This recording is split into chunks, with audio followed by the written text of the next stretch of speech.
couple of social media questions. Bryson Knox on Facebook. How did The Daily Show contribute to you become a host and interviewer in later projects? I think, it was my first on-camera job. So, even though it was satirical and a lot of the time we were making fun of the news and the mainstream news, we were in the field pieces also telling stories. So I think in that case, these were field pieces that were 3 minutes long. So that was a big part of it. Also, just live to tape, performing in front of a live audience, comedy. It's exhilarating and it's nerve-wracking, and it works those muscles. Alex Townsend on Facebook. Who's your dream interview? Isn't it crazy that I can't answer that for you? I think the problem is that people, when you're a fan of someone, it can end up being really disappointing. I don't know if you've had that, I've had that experience, so I don't know what my dream interview is. You don't want to be disappointed either. You don't want to be disappointed, yeah. My MDR19. What story would he love to cover that he hasn't yet? My favorite was everything about Audrey Hepburn. She's in the book. Audrey Hepburn's a great friend of mine and wonderful to me. I did a tape with her in The Hague. Did you? She wore suspenders. That's wonderful. Well, the thing about Audrey Hepburn was when I worked at Macy's at Herald Square when I was 23 years old, behind the fragrance counter, in April of 1992, she walked by my counter, and Larry, this is one of the largest department stores in the world, the floor fell silent. And even if cell phones had existed back then, you never would have taken your cell phone and shoved it in front of her face for a selfie. She floated by. Class. And people knew this is Audrey Hepburn.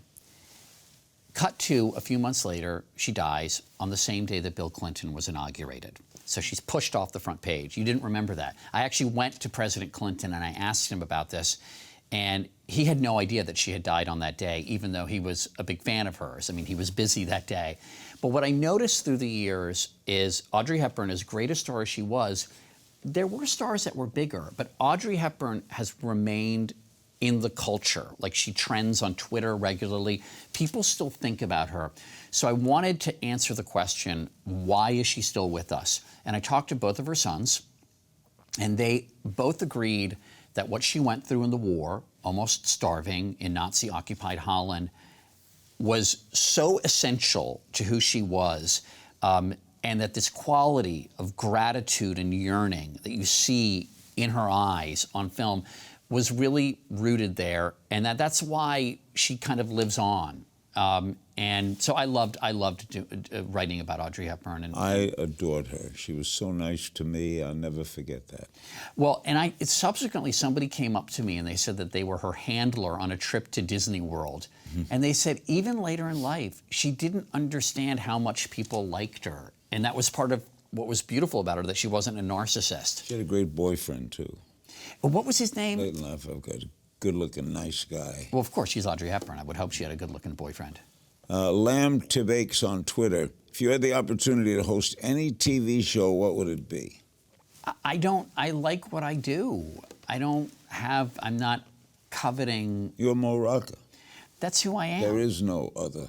There is Mo Rocca. Well, this I like. Now would you write my obituary? Because that's what I once said.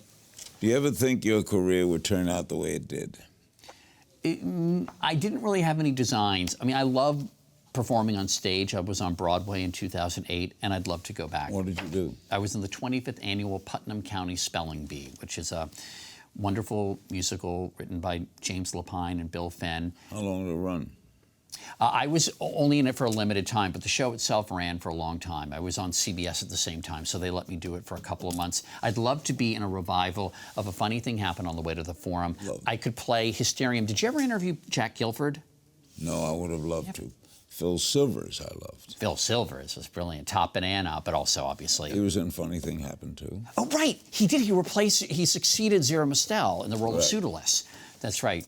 Never miss a beat. Subscribe to Larry King now and watch new episodes every day.